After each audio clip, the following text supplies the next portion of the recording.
But bottom line is, it's just a form that parents can download from our website. He said parents can fill that form out and send it to their school. And that puts the school district on notice that they cannot give a child to a stranger. The staff are formally reminded students are never to be released to people like that, and this could have terrible outcomes if parents don't take the proper preventive measures. Also, for each of the 50 states is a similar opt-out form for parents. It's customized specifically for each state and gives parents the maximum protection of their children who are still enrolled in public education. Those are free forms, and they can be downloaded for free from our website, pji.org. I'm Bronson Woodruff. The busiest travel day of the holiday week may be over, but more than 200,000 flights are still expected to take off during what the FAA says is the biggest Thanksgiving travel period in 15 years. Ashley Strohmeyer has more. Air travel disruptions have begun to increase around the country. Transportation Secretary Sean Duffy says we can all have a part in making air travel less stressful. FlightAware reports over 4,000 delays, though still not many cancellations, but that stormy weather could complicate the return trip, especially in parts of the Midwest. And some areas of Michigan's Upper Peninsula could see up to 2 feet of snow. Travelers are urged to arrive by noon Wednesday to avoid the worst from Mother Nature. And of course, if you are driving, AAA says gas is averaging just above $3 a gallon nationwide. For American Family News, I'm Rusty Pugh. AFA Action takes attacks on the family seriously. The enemies of the family constantly employ new tactics to try to sneak past our radar. They know if we stand together, their evil plans will fail. Your gift to AFA Action allows us to stay vigilant against their onslaught. And if you give this month, you'll receive access to the Cultural Institute video When Your Faith is Illegal by Frank Harbor on AFA Stream as our thanks. You can make your gift today at afaaction.net.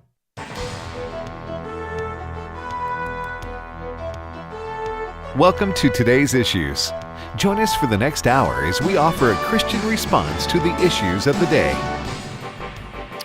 Welcome to Today's Issues. I'm coming in loud and clear this morning, Brent.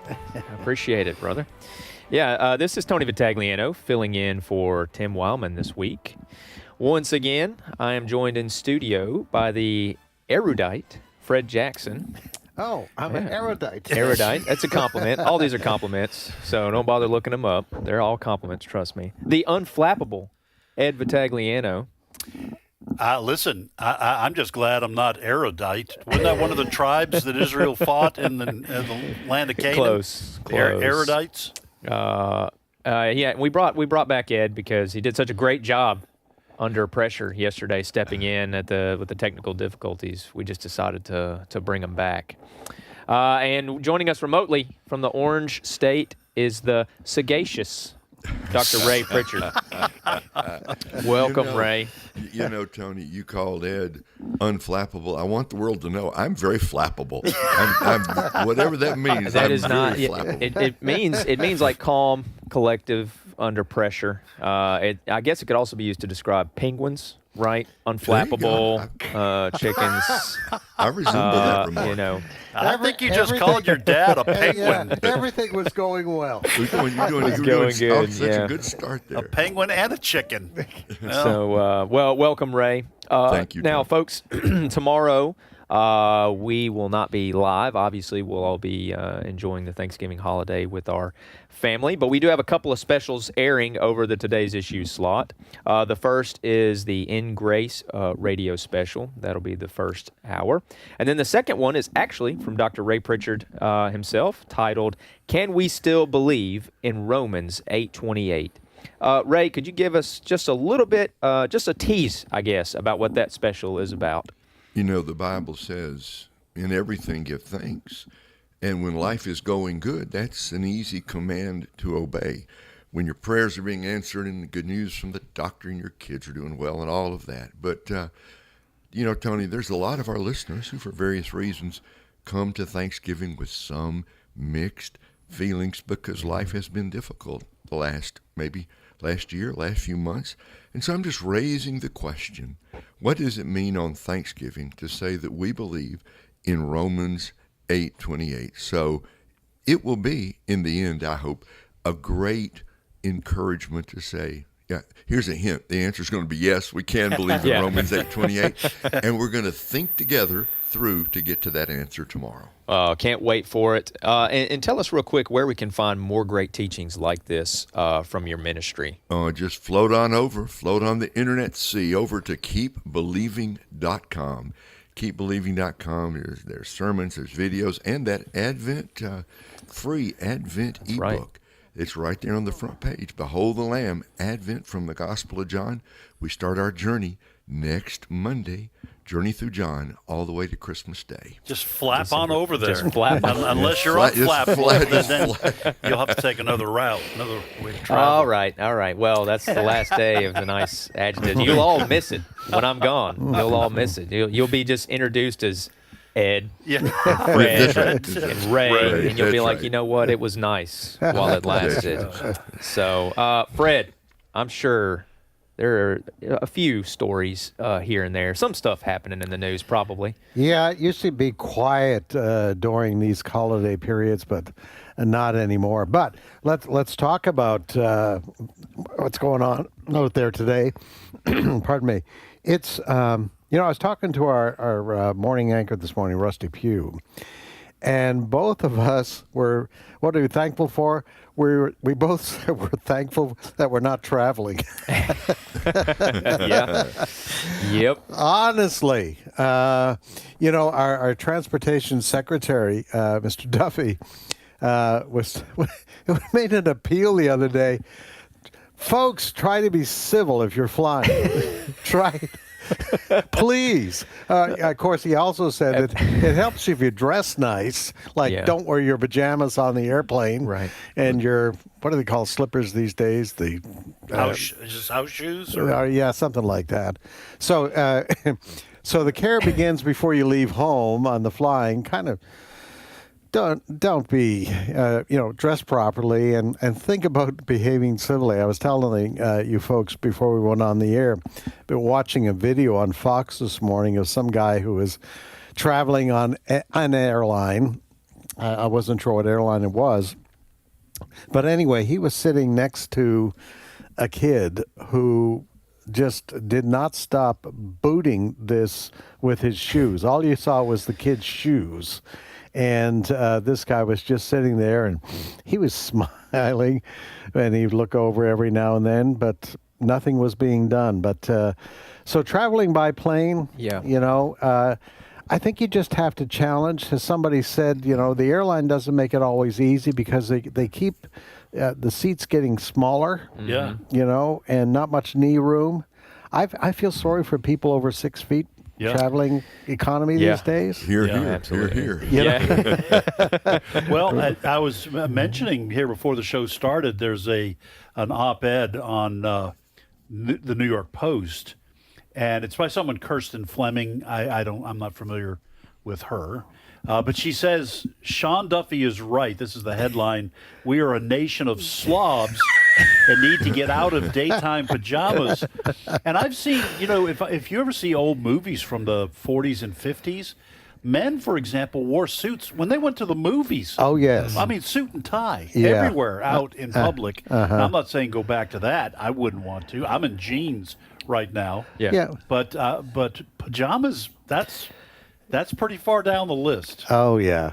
But today, we mentioned yesterday, was the busiest day for flying, over 52,000 flights.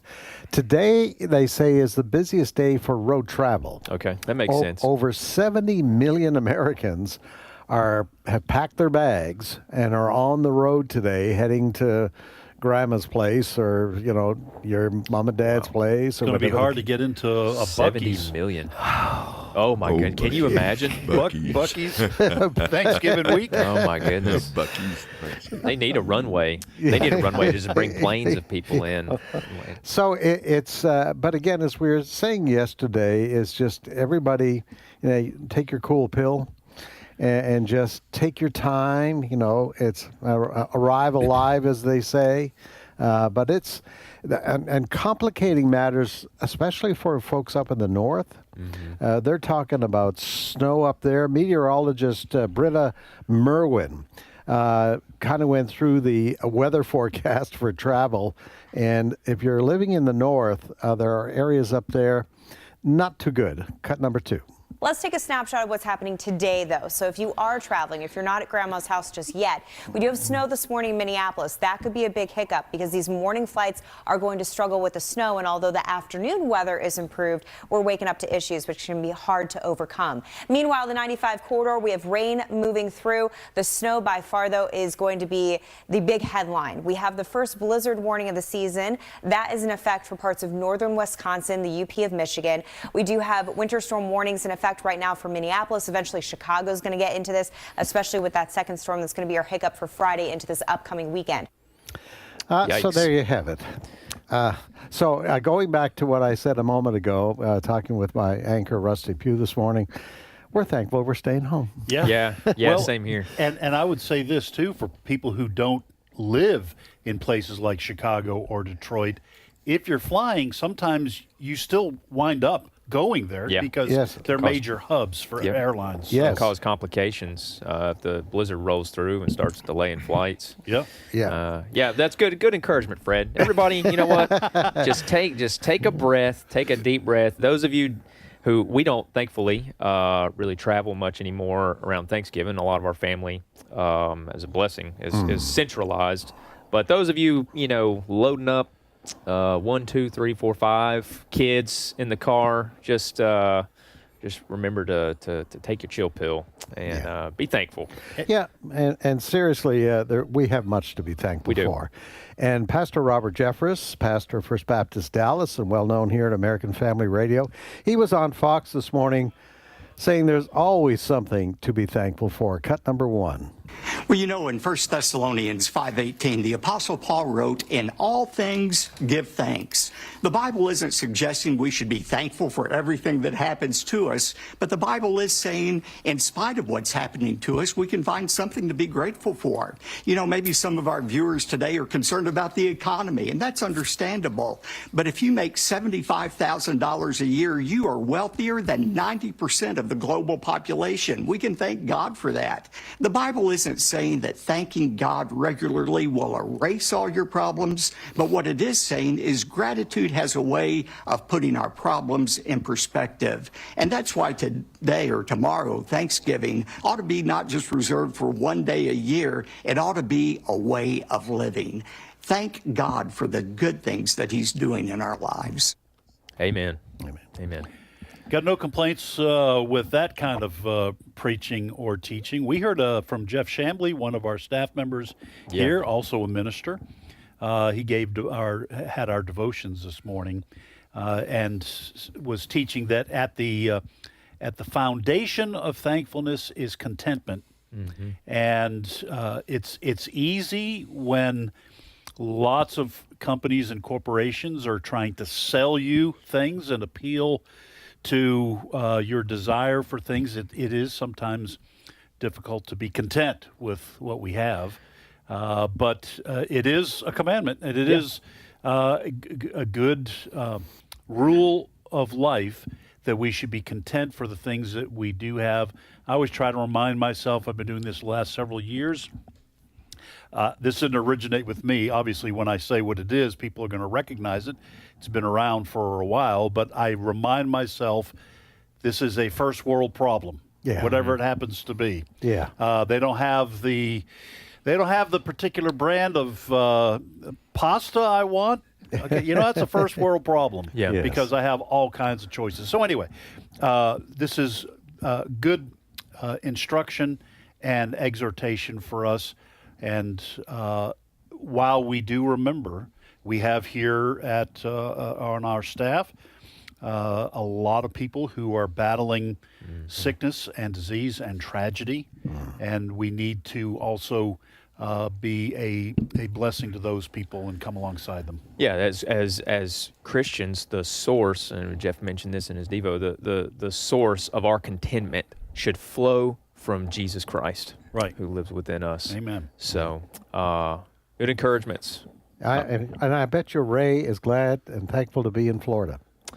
Yeah, You especially know, hearing about all the you know. blizzards and everything. Yeah, he's not. I've seen those weather maps. Not missing. All this weather, that's all sweeping north. You know, He just pulls up. He just pulls up Kansas City every once in a while and just laughs. Just looks and just starts smiling. Yeah, Yeah, that's right. It's gonna be about 80 degrees here today. It's livable. It's Well, you can handle that.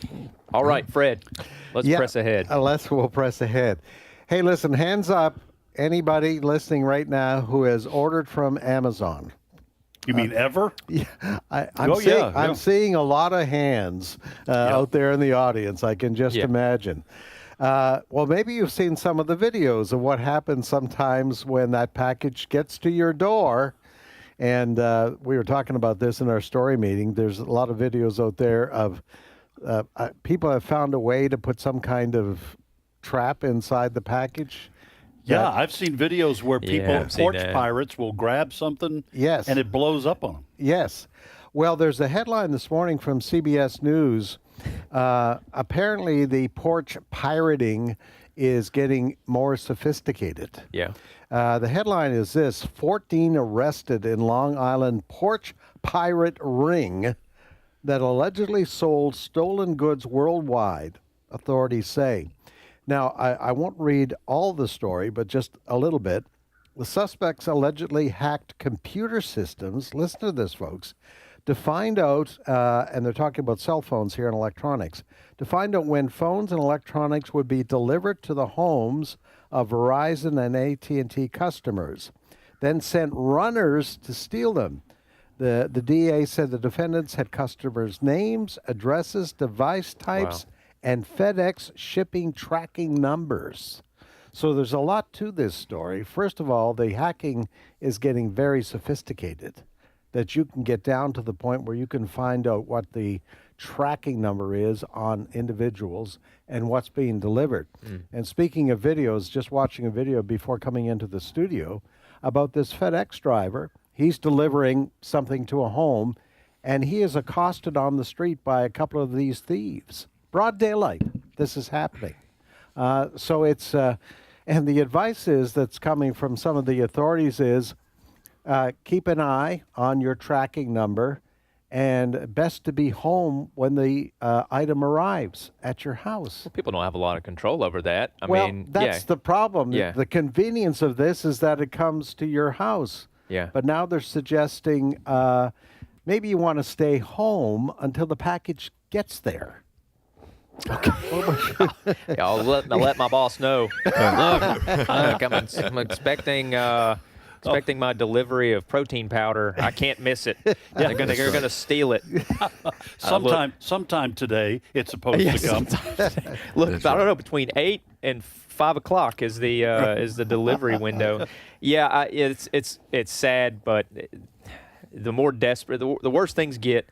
I'm not saying that these people are to be, they're not deserving of empathy. Not that the thieves are, but the worse things get, the more people are going to resort to crime, and the more sophisticated they're going to become. Now, we should elaborate that the explosives in the packages, it's just color, like just an explosion of color, right? Powder. Yeah. So they're no one's porch pirating the Taliban. Remember the Taliban in their house, all right? That's completely different. Although it might fix the issue. I don't know. I get a kick out of some of these porch pirates in these videos. They get blue or red all over them. Yeah. And they come up to the camera, the Ring camera. Yeah, I'm going to sue you. Yeah. Oh, goodness. Well, listen, to your point, I will say this. This is, I think, a problem that affects younger people, because I know people who order a lot of stuff on Amazon. My wife and I don't order a whole lot. I like to see a product, and if it's clothing or whatever, touch it, hold it up, or whatever. But there are young people who order a lot of stuff from Amazon. They're good at it. This is a 1, 2, 3. It's on its way. For old folks like my wife and I, let me take that back. for old folks like me, it's and already my out there. still Brent's very definitely young not wife. he's definitely not hitting the button there. He's letting that one go. That's right. Letting that It's one too go. late. We just go on down to the store and get it, and waste who knows how much gas. Go down to the general store. Down to the general They store. sell That's everything right. there, folks. Oh, look, it's They sell- unflappable egg. Come They on sell in. candy, guns, flour. We go to the general store and we get it all. Oh my Oh, goodness! All right.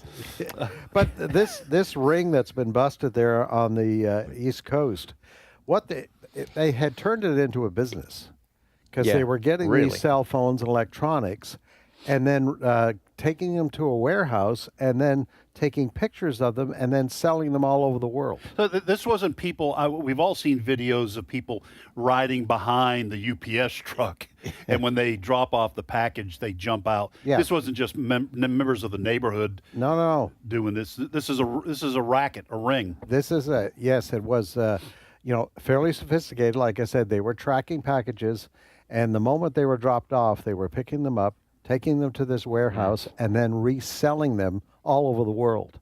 So this was big business.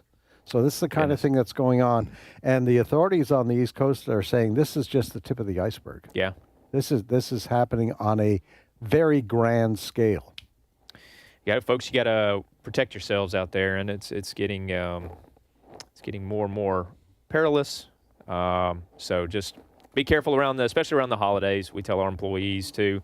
There are certain precautions you can take to protect yourself. Nothing is ever certain, but there's things you can do. I'll tell you one thing you can do. You just don't order off Amazon. That's right. Just go on down to the general Look to your store. local general store. Oh, Ed. Oh, Ed. Go down to the general store. Right? All right. I like it. Well, just to move on, there is a bit of bright light today, it appears, on the Ukraine-Russia front. There's a lot of people talking in very optimistic tones. And this all started back about 10 days ago. You remember the 28-point plan, I think, was the Trump administration released. They thought was a pretty good plan to try to bring this horrible war to an end. Well, there are a lot of meetings going on right now in Geneva.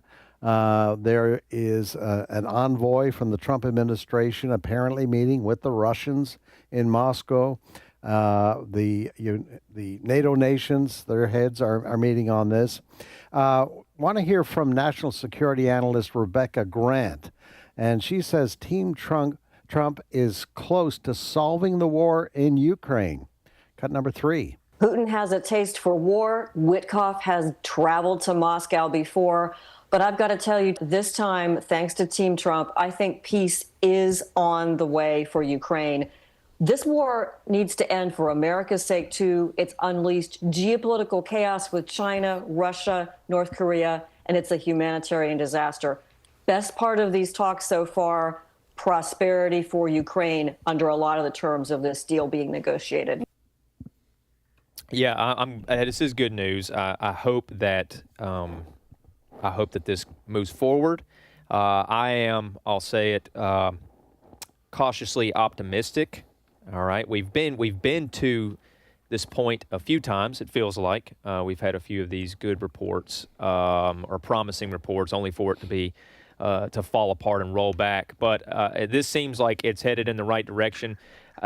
Ed, it sounds like from the comments I've heard Trump make concerning this new deal and what's required of Zelensky before he'll even meet with him. I believe Trump said that he wants Zelensky to have signed the agreement, Fred, if I'm wrong, before he'll agree to meet with Zelensky back at the White House. At the White House. Yeah. So with some of this more firm language, do you think that this is actually going to go through, or is this maybe just another not head fake, but something else that might fall apart? What do you think? Well, I'm with you. I think I'm cautiously optimistic. I think the fact that we have kind of come to this point on a number of occasions previously, and then President Trump has been burned. Mm-hmm. I think that explains why the president has said he'd be happy to meet with Putin and Zelensky, but only if the deal's been signed, because he does not want to make it appear as if he's, like you said, head faked.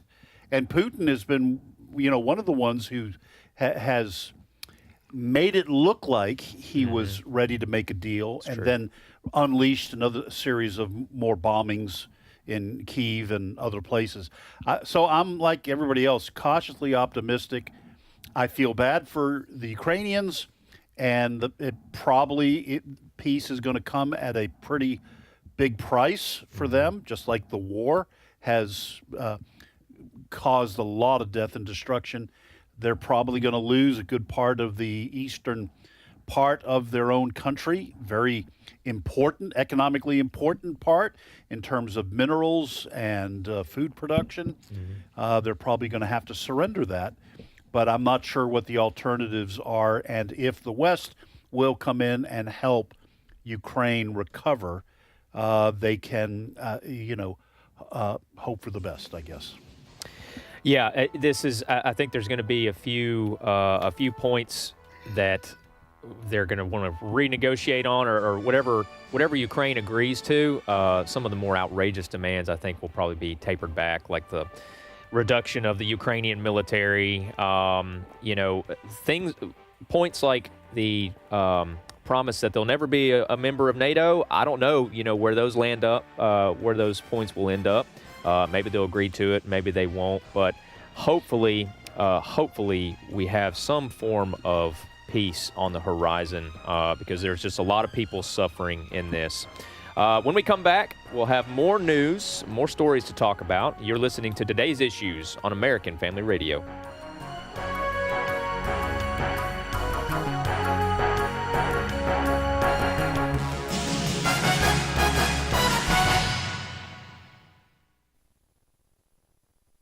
It's my turn. Here is your host for My Turn, Don Wildmon. For whoever would save his life will lose it, and whoever loses his life for my sake, he will save it. James White, 44, thought his civilian job at McClellan Air Force Base was a waste of time and money, doing the opposite of what most folks would have done. Mr. White took pencil and paper in hand and began to write a suggestion for the suggestion box. He told the U.S. government that the abolishment of his position as an inventory management specialist was in the best interest of all concerned. Now, that's something the average fellow wouldn't do. The average fellow would try to hang on as long as possible, but then Mr. White wasn't an average fellow. The suggestion bounced through bureaucratic channels for several months until it finally reached the Air Force Logistics Command at Wright-Patterson Air Force Base in Dayton, Ohio. And along the way, no doubt caused many an eyebrow to be raised and perhaps caused many a chuckle to boot. At Wright-Patterson, someone appreciated his idea and agreed with him, so in a short time, White's job was scrapped. There was no longer an opening for an inventory management specialist. There's an old law which says that one has to lose himself to find himself. Mr. White's actions were an example of that law being put into practice. He considered the job an unnecessary burden on the taxpayers. He saw a better way of getting the job done, and he was willing to risk his source of livelihood for the betterment of his employer. He'd gotten self out of the way and put a desire to do what was best above himself. All of us could benefit from such an example, for many of us have never lost ourselves. We think of ourselves as the number one player in this game of life, and our thoughts hardly ever go beyond ourselves. We would seldom think there would be a better way of doing what we're doing, and certainly would not suggest it if there were. We might lose what we're doing. One day, years ago now, Carpenter told some friends of his that if they would lose themselves, they could find themselves. In fact, he said one could never find his true self until he had lost himself. And he went on to say that the person who was continually looking out for old number one would inevitably lose what he did have. The principle is true not only in religion, but in the whole of life. When you're willing to lose, then you're ready to find. And I guess many of us are concerned about James White. We nearly always worry over those who lose themselves in service to others, but we shouldn't. It's true, White lost his job as inventory management specialist, but he got a check for $1,000 for his suggestion and was promoted to supervisor. He lost himself to find himself and a better job. You know, truth is truth in whatever area you find it. This has been My Turn with Don Wildmon, a production of the American Family Association. As it is written, what no eye has seen, what no ear has heard, and what no human mind has conceived, the things God has prepared for those who love him. 1 Corinthians 2, verse 9. American Family Radio. This is Today's Issues. Email your comments to comments@afr.net. Past broadcasts of Today's Issues are available for listening and viewing in the archive at afr.net. Now, back to more of Today's Issues. Welcome back to Today's Issues on American Family Radio. You can listen to us in your car. If you have a radio station nearby, you can listen to us on afr.net. And you can also listen to us on the AFR app, available on all major app stores. So multiple ways to listen to us. I'm Tony Vitagliano, sitting in for Tim Wildmon. In the studio with me is Ed Vitagliano. To my right and to my left is Fred Jackson. And tuning in over Zoom land is Dr. Ray Pritchard.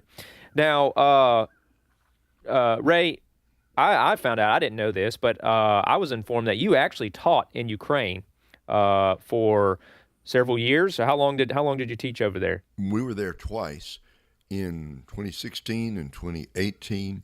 Of course, which means a few years before this awful war broke out. But even back then, Tony, we were about 10 hours from, or 12 hours from where the fighting has been for the most part over the last couple of years. And everybody knew, I mean, there was a sense of heaviness with the student body and the staff, because everybody knew, Tony, this was going to happen, that Russia was going to move in, that Putin was going to find an excuse. And even when we were there with those wonderful students, they came from all over the former USSR. We taught in Russian, and I taught through a translator. Wonderful.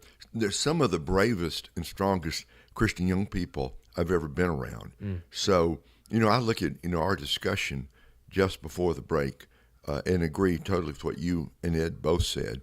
Where's the devil at a moment like this? He's where he always is. He's in the details, right?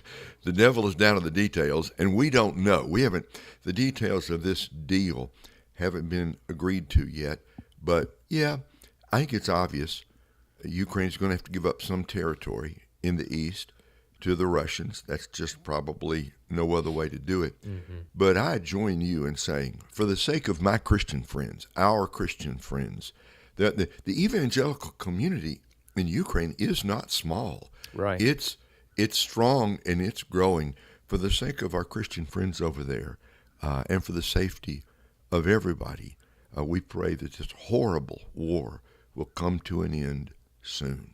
Amen. Yeah, I think that's a perspective in the West, in America, with Western media. We don't get a lot of the perspective of actual Ukrainians, actual people who have lived there, or like your perspective from someone who has lived among them. That's just not something we get a lot. We don't get how they feel about it, what they think about the war, what they thought about it beforehand. So it is helpful. I wish we got more of that, because it would maybe help people develop here in the West, develop a proper understanding of what this conflict, first of all, the cost of the conflict, in human life, in financial terms, and then understand the whole picture, rather than it being, we have to defeat Russia at any cost, or we need to take our hands out of it. Getting a perspective from people who live there and live in that situation would help. It would help me I know, develop a more whole understanding of what's going on. Among those students that we taught and among the faculty members there at Word of Life Bible Institute outside Kyiv, every single one of them, without any exception, either has lost someone in their family or their close friend lost in this war, homes destroyed. Yeah. War is awful. You know, we watch it.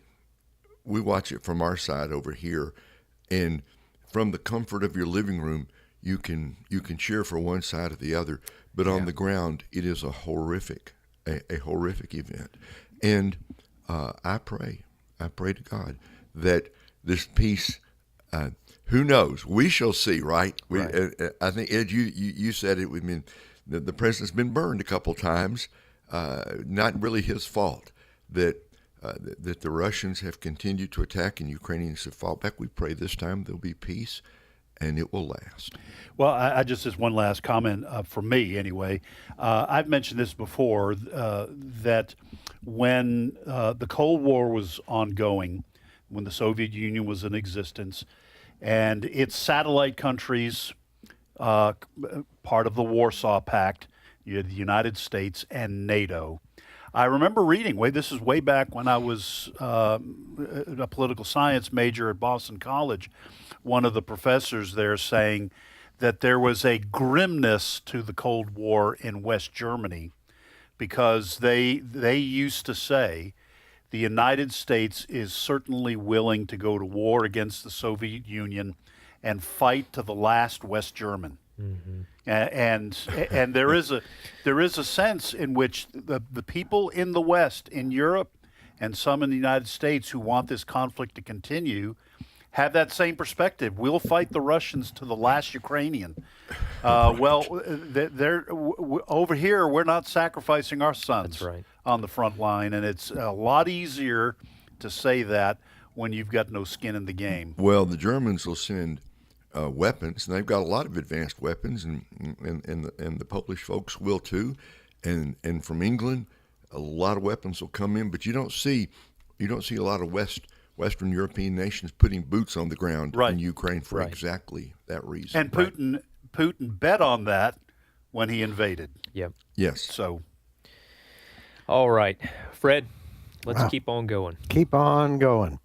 Well, it was learned yesterday that the FBI has opened investigations to all 6 of those Democrats that made that very controversial video with regards to, I would say, the attempt by those Democrats to undermine the authority of the president. Is that an overstatement?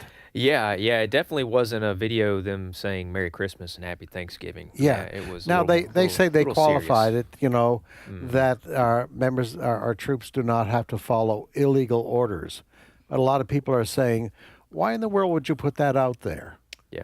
And some of them, they haven't been able to name any illegal orders. Right. That's the other thing. So it's, and they've been asked. And when asked about it, well, I can't think of any illegal orders. Right. Eric Swalwell.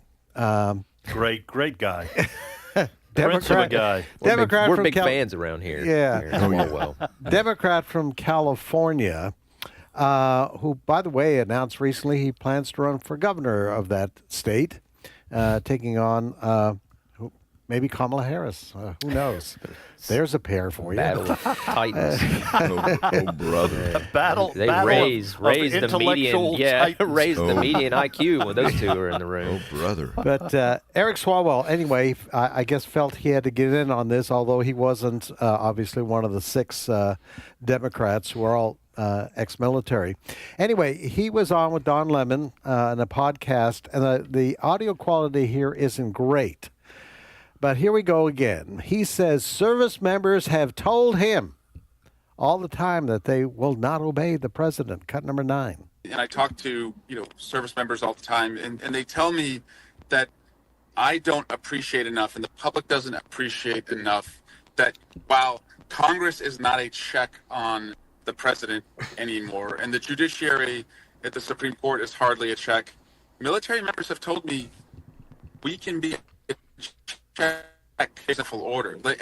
And so they're essentially saying we're not going to betray our oath to the Constitution because this guy tells us to.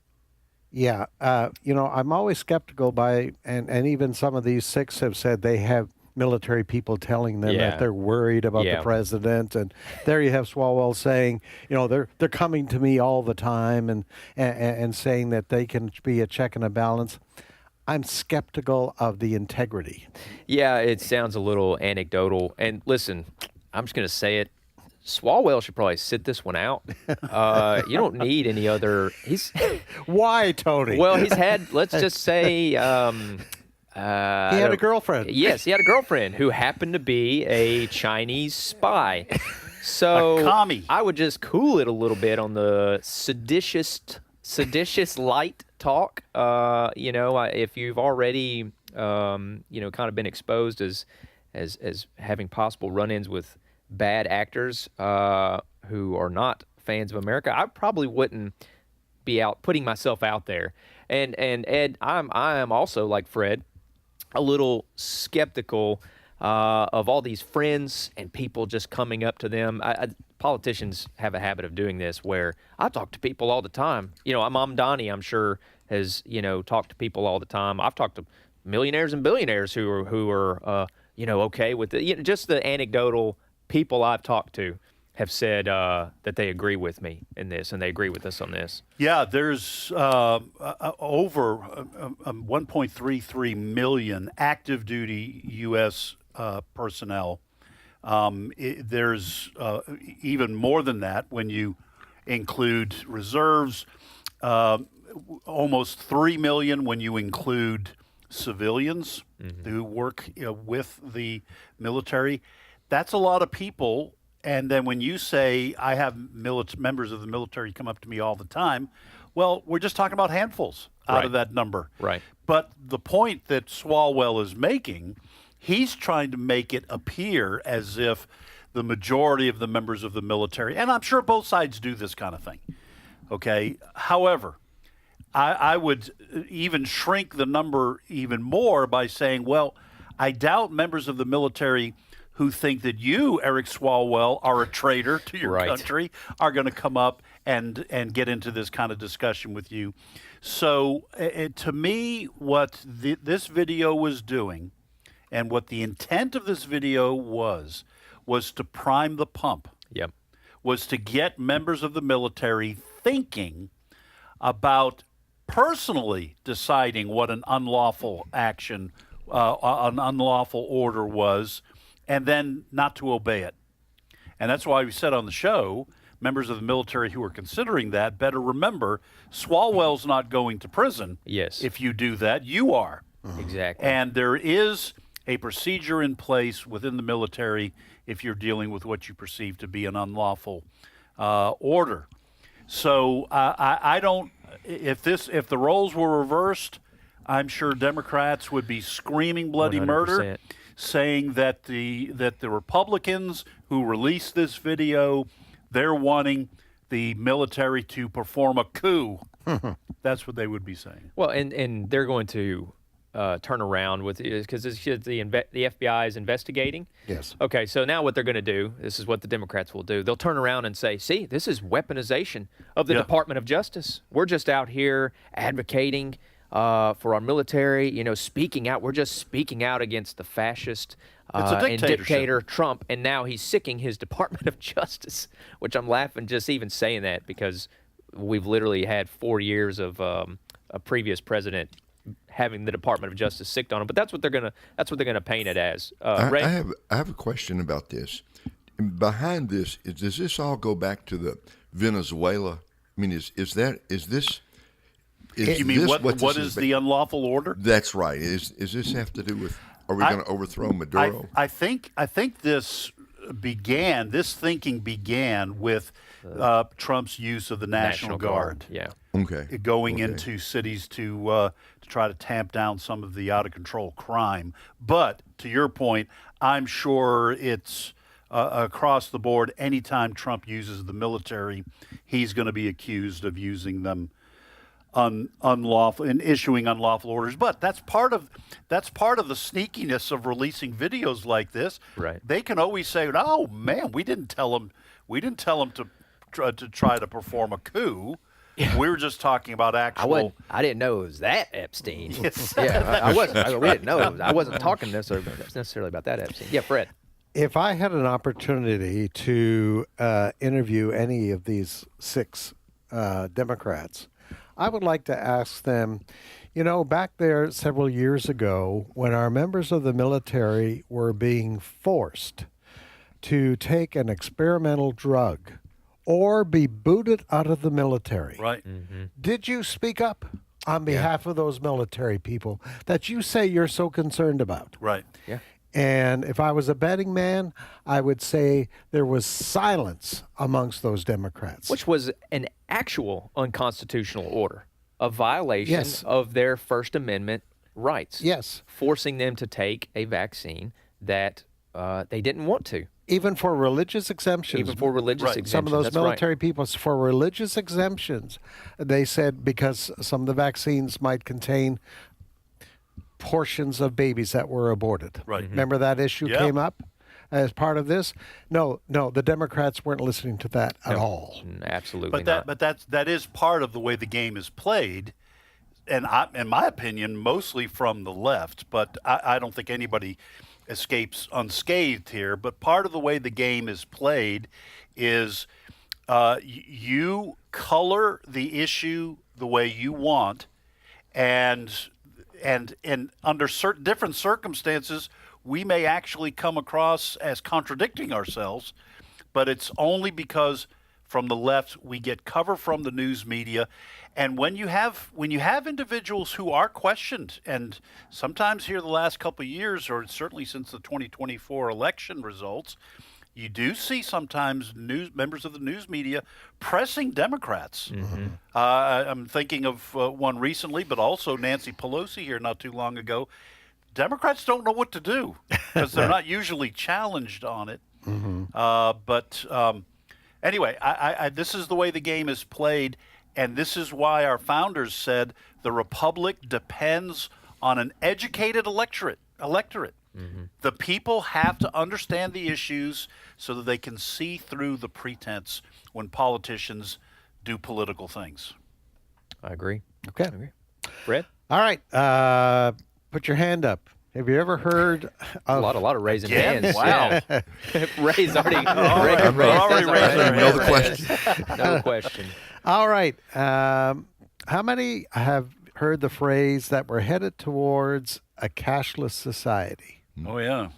And how many are concerned about that? A cashless society. Well, Hand raised. the good folks in Ohio are obviously very concerned too. There's a new bill being proposed in Ohio that would transform the way businesses carry out transactions and offer a lifeline to Americans who still prefer to use cash when shopping. I have noticed lately in various stores, well-known grocery stores, retail stores, etc., that often there are machines that say card only, card only.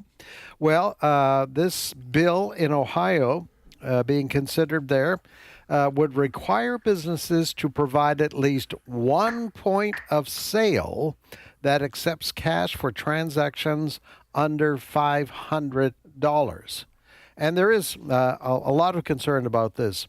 It's part, they say, the Cash Act is part of a growing movement nationwide to guarantee consumers the right to pay in cash as more retailers and institutions shift to cashless operations. In fact, according to Pew Research, 14% of Americans reported using cash for almost all or most of their transactions in 2022, while 41% said they never use cash.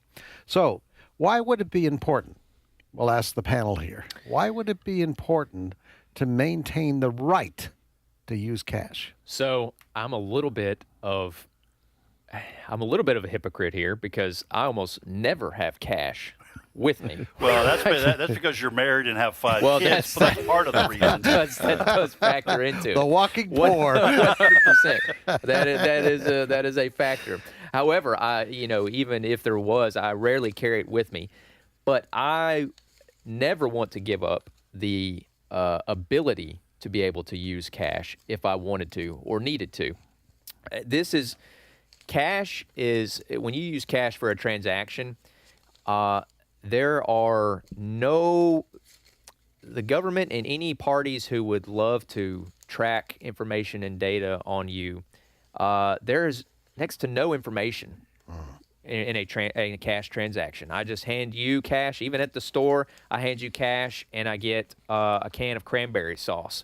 And there's nothing else there to track information on me, where that money came from. It's just a blank transaction. So I think the danger of going towards a cashless society is that all that information and all that data is just it would be an authoritarian government's dream to be able to see where every penny of your paycheck goes, where where it went, what it was spent on. That's what I would do if I was wanted to work towards a system like something like what they have in China. A social credit score system. That's one step closer to that, in my opinion. Ed? No, I absolutely agree. There are obviously advantages to using a debit card or a credit card. In that convenience. It's convenient. Yeah. You don't have to carry a lot of cash. You're not caught without it. We open the wallet up, and I discover that my wife has taken the cash. Oh, whoops. The grandkids came and cleaned out your drawer of quarters. Well, they do on a regular basis. Happy to do that. But while there is that convenience, what we're talking about is choice. Right. And having the option. There are some places around the community that my wife and I live in where they charge you 3.5% to use a debit card. Mm-hmm. And so we use cash there. But the basic point of this whole discussion is what you just said, Tony, and that is a cashless society is an instrument of control. Yep. And if we've learned anything, you can't trust the government. I don't care who's in charge of it. Because even if you have a Republican like President Trump at the top of the executive branch, the government, quote unquote, is filled with bureaucrats who can cause your life misery. And then when your party is out, then the other party comes in, and then the amount of control increases. And that is abhorrent to me. I don't even like what Canada's done. Fred, you mentioned that they have begun replacing paper bills with coins, which is kind of a novelty, but nobody's going to want to carry 20 coins, right. $21 coins in their pocket. They're going to stop using money altogether, and they're going to go to debit cards, which in my mind is a government scheme to increase the amount of control on people. So I don't like it. I love what Ohio's doing. I hope that law passes. I hope it spreads in red states, and I hope eventually we amend the Constitution and say you cannot ever get rid of cash as an option. Ray? Ray, you live in the great free state of Florida. Would you like to see something similar to the law that Ohio is putting into place in Florida? To the whole question of cash, boys, I'm holding up. When you started talking, I pulled the cash out of my wallet here. And counted it.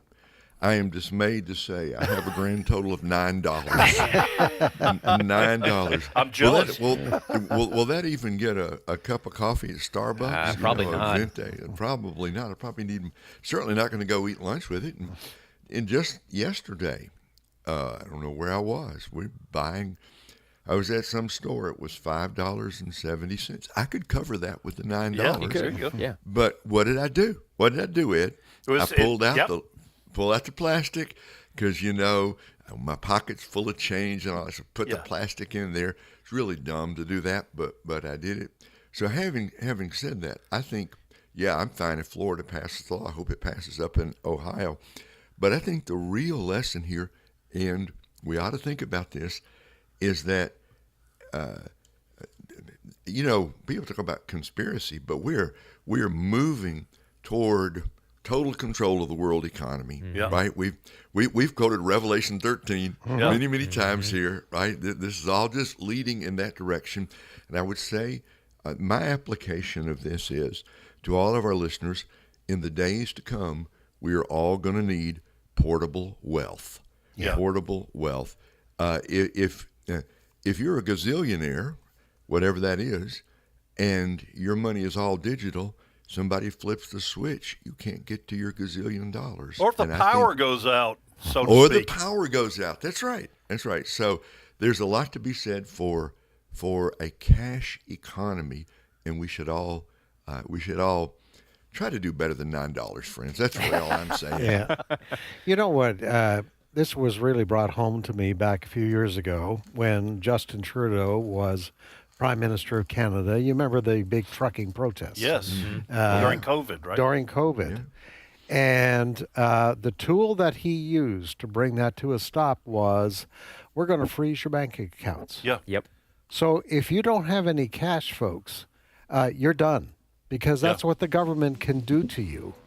It can use its force. And can you imagine if you got $20 in your wallet and all of a sudden the government says, we're freezing your accounts? Yeah. Mm-hmm. How far are you going to go with $20? And that is meant to bend your will. Yes, it is. Yes, it is. Well, and cash goes around that. So people who wanted to support the truckers, if I went and handed them $200 cash, well, then Trudeau and his authoritarian government would have no idea where it came from or what they were going to do with it. And so, cash is a way to get around that type of control. So hopefully this passes in Ohio and other states follow suit, and maybe we can even get this codified as being something more permanent. When we come back, we got Steve Jordahl and more news for you.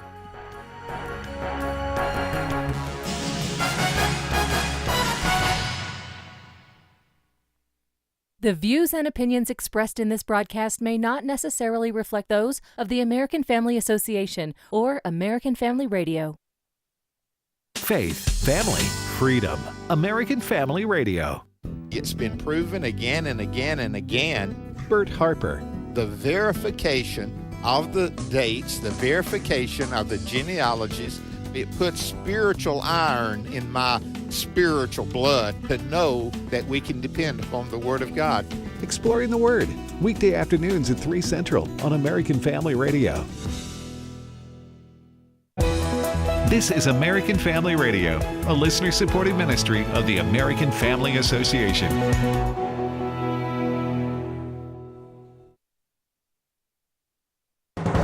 American Family News, I'm Rusty Pugh. Several men are charged with attacking a homeless person in Chicago.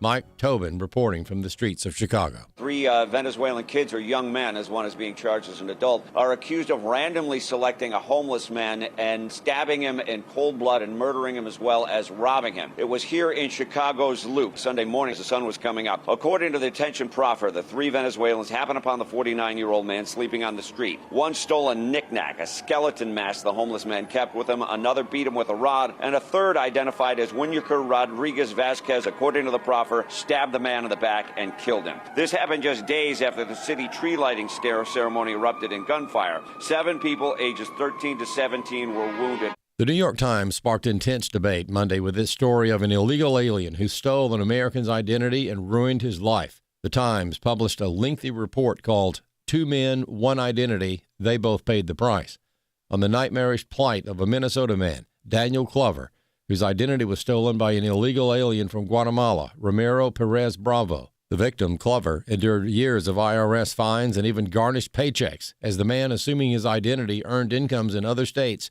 that pushed the real Clover into an improper tax bracket. Brianna Lyman with The Federalist says there's a disturbing trend among the propaganda press where they try to humanize these violent criminal illegal aliens and portray them as the victims. And they do it for one purpose and one purpose only.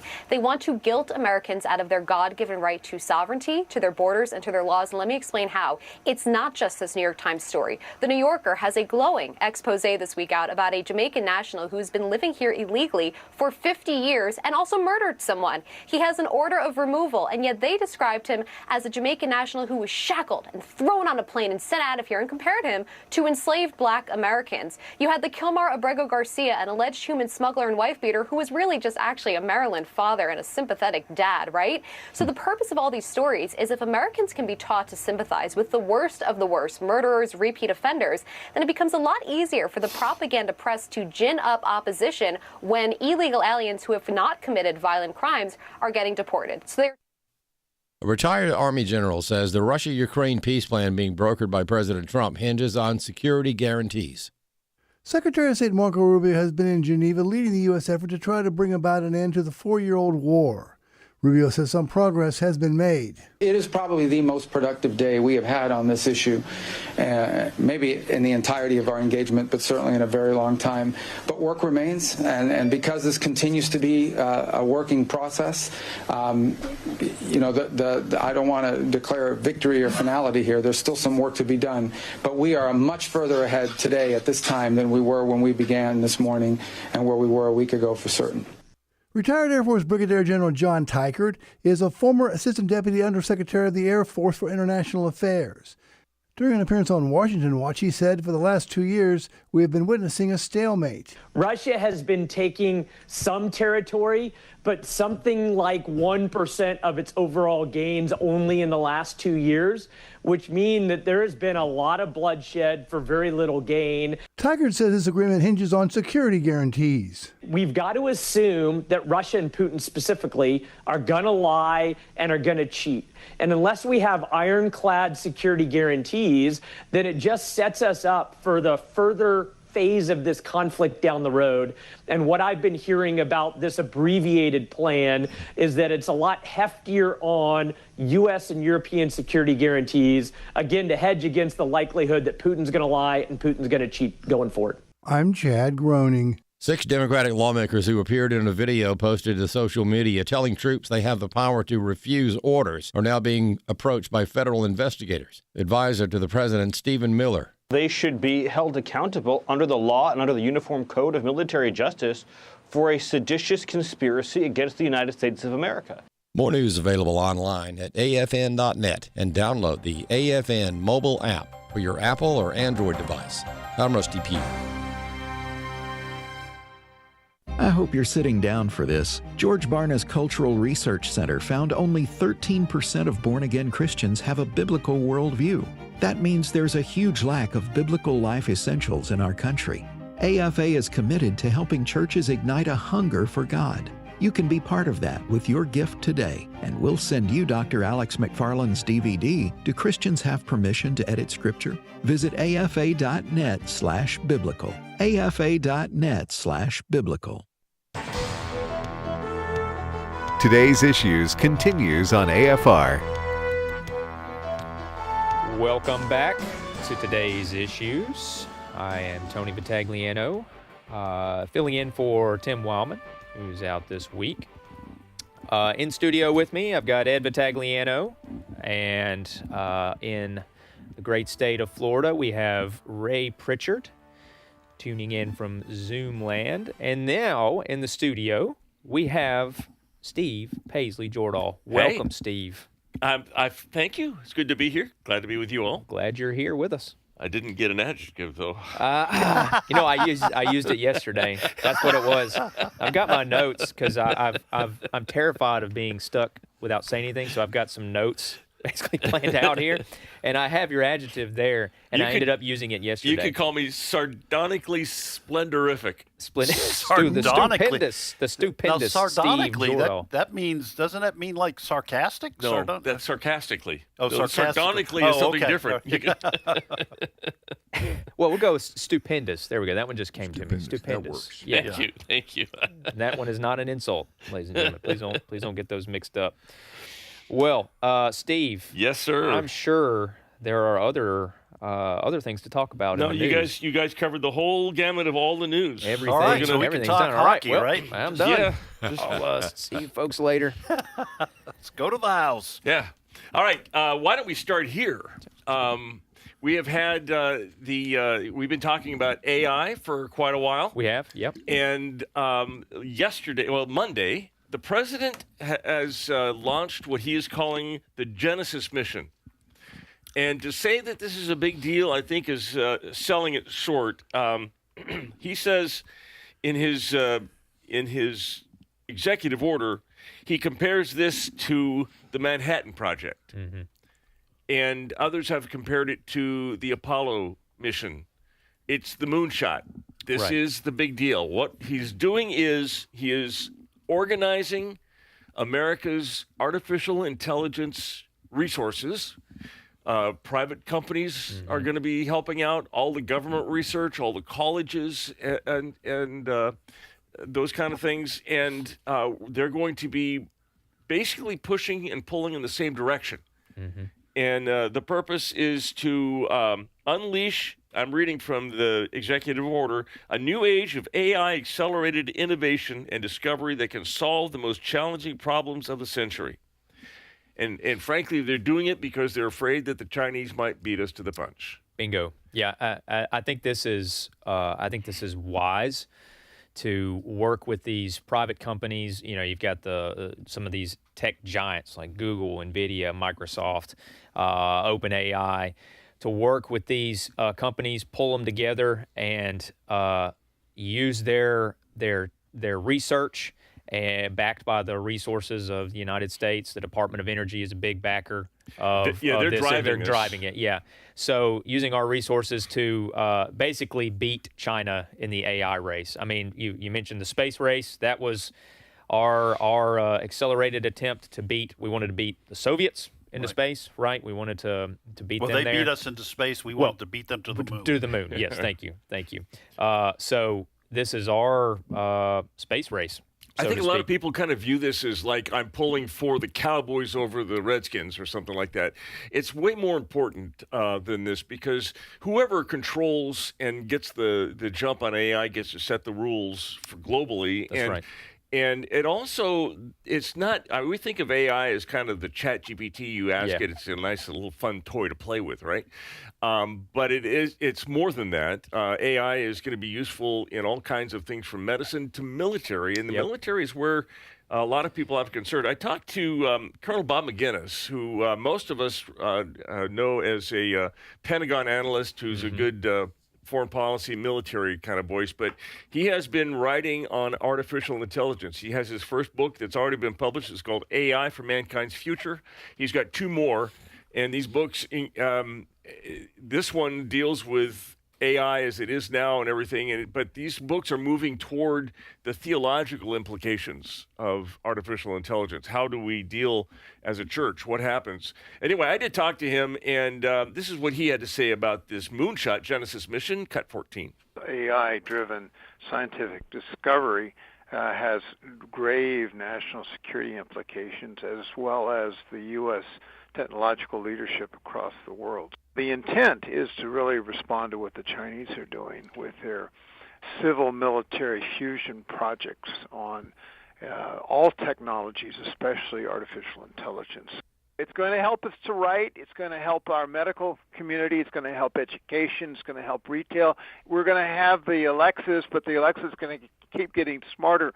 I do believe that we will eventually get to something like artificial general intelligence, which is smarter than we are, and we can harness it.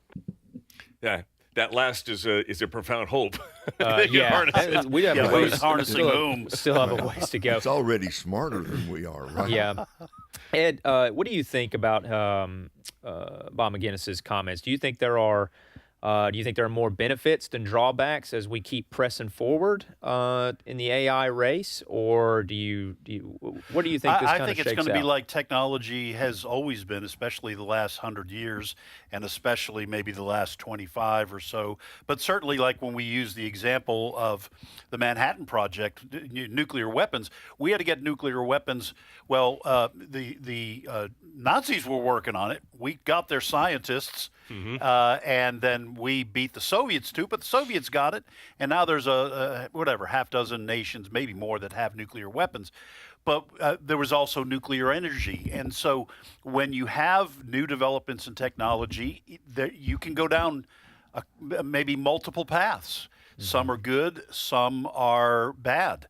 I think that there's great potential for AI. And the thing is about technological innovation, you can't put the genie back in the bottle. Right. You've got to figure out a way to live with the technological jump that has occurred, because you got countries like China that are jumping into the research and are going to get there.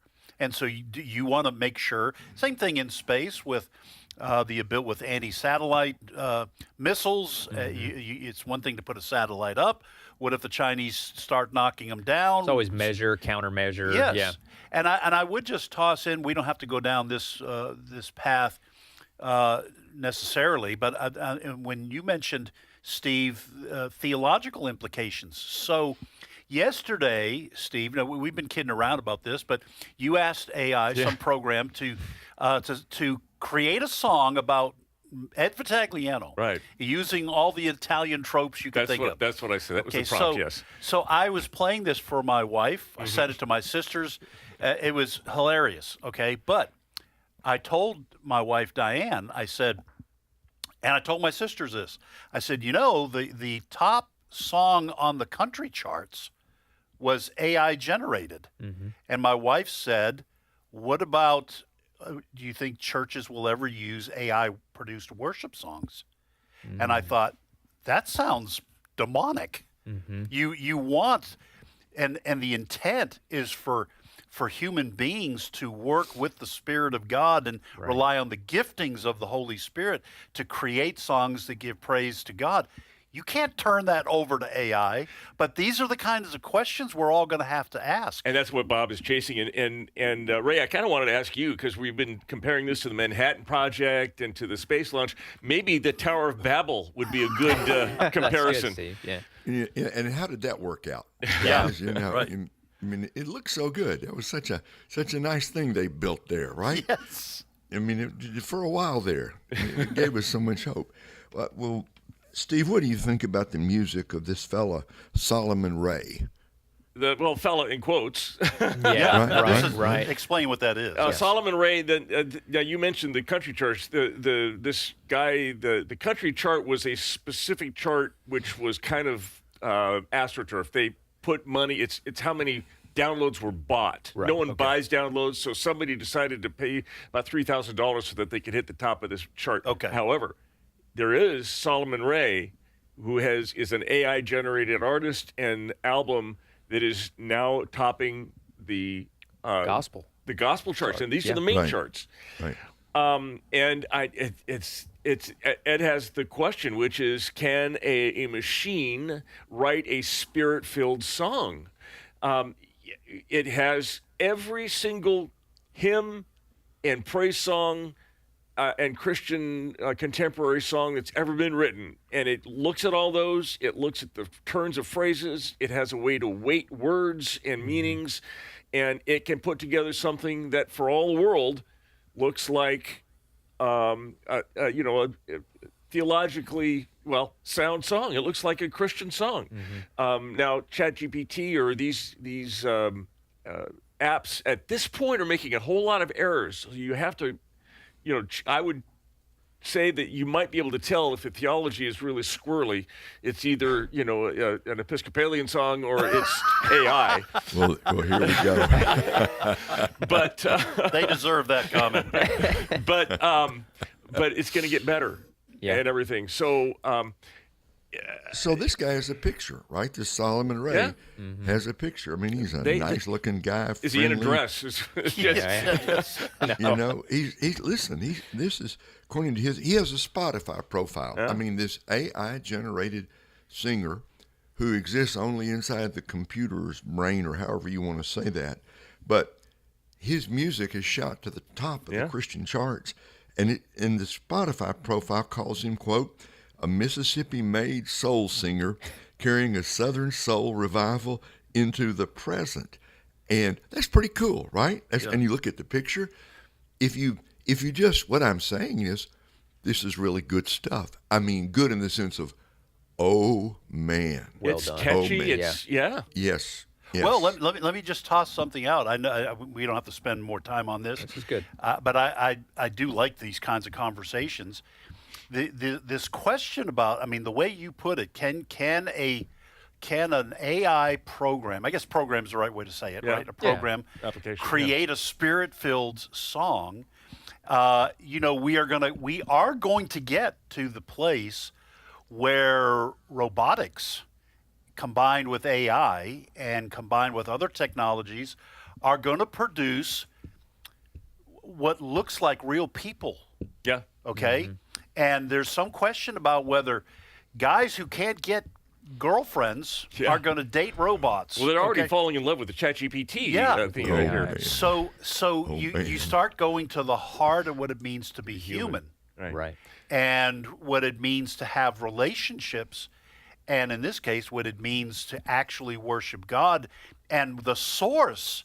Listen, you remember back when Christian rock hit the scenes with the Jesus people, and to this day, you have people who say, "No, you got a drum set and a electric guitar and a bass. That is not worship music. Right. You got to X, Y, or Z. Yeah.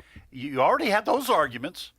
Now, what if AI or AI creates a sermon? Yeah, well, and let me put this into the mix, too, because there's been several artists who, let's just say real true artists who were not who they said they were.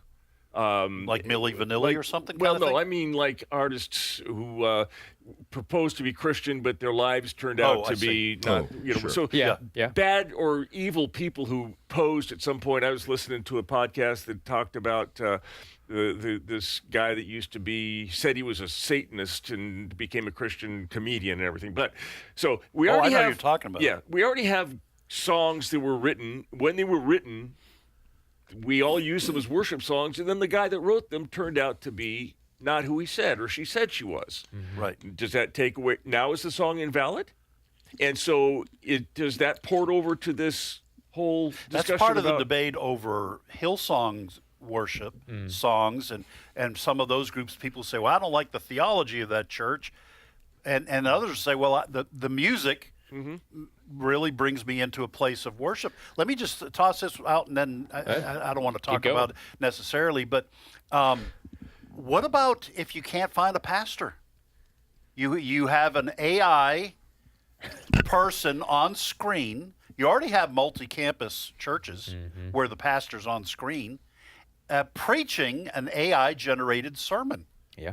I mean, this is kind of bizarro world, but can you be ministered to by the Word of God preached by a quote-unquote pastor who doesn't really exist? I don't know, but if you accept Christ under that, when you die, you go to the metaverse, not to heaven. So. Ray, help us navigate some of this. How should Christians approach We're just on the this? front end of this, Tony. We're just on the front end. I mean, and it's coming to us like a tidal wave. It is. Right?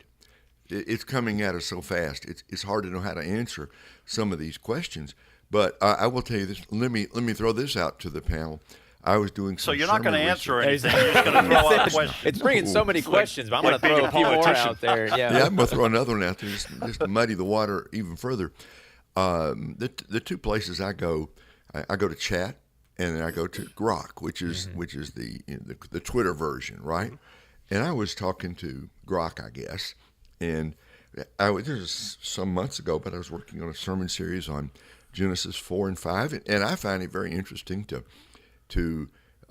use a bot, I guess is what you call it. Use Grok and say, okay, what did Martin Luther have to say about this passage? What did John Calvin have to say? I mean, you can get unbelievable amount of information really, really fast. And also, I found Grok's good for sermon titles. Very, very. I spend a lot of time thinking about my sermon titles, and Grok will come up with a dozen in a millisecond. And so I said, well, I'm going down here. As a matter of fact, I was coming down here to Florida, Word of Life, Florida, to speak on this in the spring, and I've been going back and back and forth, typing my questions in and getting the answers. And at the end, Grok said, Ray's going to be great, going to do fine. And I guess they kind of programmed those bots to be very encouraging. You're going to be fine. People are going to love it. You're doing awesome. You're doing, that's right. Yeah. It's very affirming, right? Yeah. And at the end it said, the Grok said, I'm going to be praying for you. Oh, no. No, are you kidding? No. Yes, that's exactly right. That is exactly right. That's bizarre. To whom? Yeah. So how? I don't know. Our Elon who art in heaven. I think with AI, Christians are going to have to, as we have had to for centuries, we're going to have to rely, as it sounds Sunday schoolish and cliche, you're going to have to rely on the Word of God. Mm-hmm. Christians are going to have to be devoted to searching the Scriptures for themselves. So if you think about it, we've had similar, you mentioned like the AI pastor, or you go into, consulting AI for Christian counsel, or AI producing Christian worship songs. We've had these, I feel like we've had these moments of transition in different eras already as Christians, and I'll just use a few here in America. So shifting from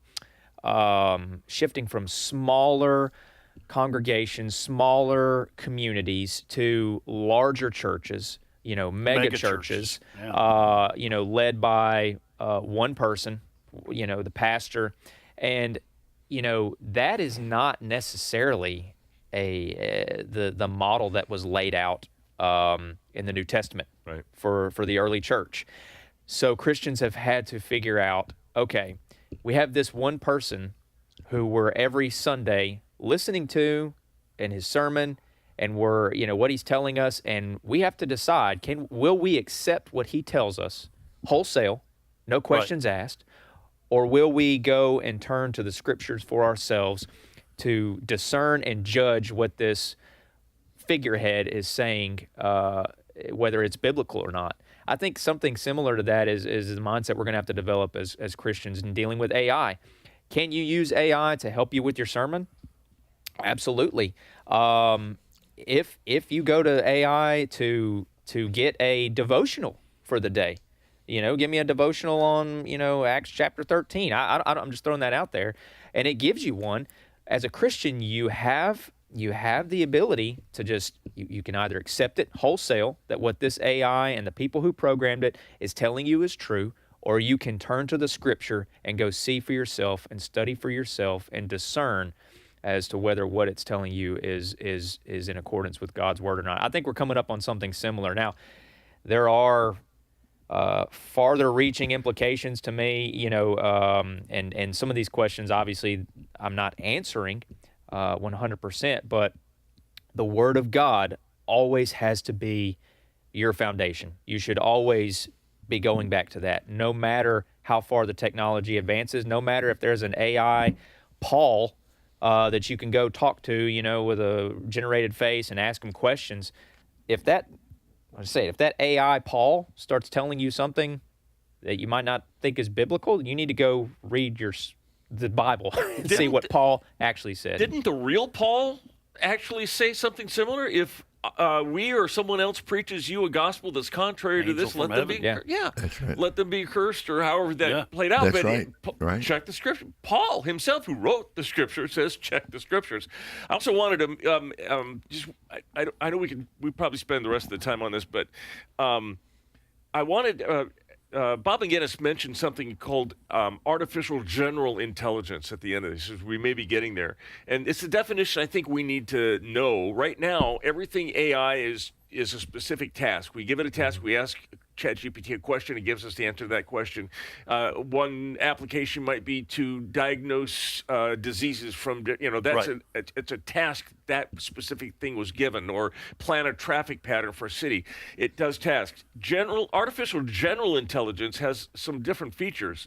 It will be able to perform any intellectual task a human can, not just those narrow specialized tasks. It can take knowledge learned in one domain and apply it to a completely different domain. It will be able to learn new skills or concepts without being specifically trained for those tasks. It can reason abstractly, solve novel problems, and plan long-term. it can operate in an unfamiliar situation and environment, and it can enhance its own ability over time. That is artificial general intelligence. We're not quite there, at least publicly, but we're getting there. And that's when it becomes smarter than us, and that's when we start wondering who's going to be driving who. Well, and so with AGI, I mean, some of the more positive aspects I see definitely of these advancements in AI is you could have an AGI who could find a cure for cancer.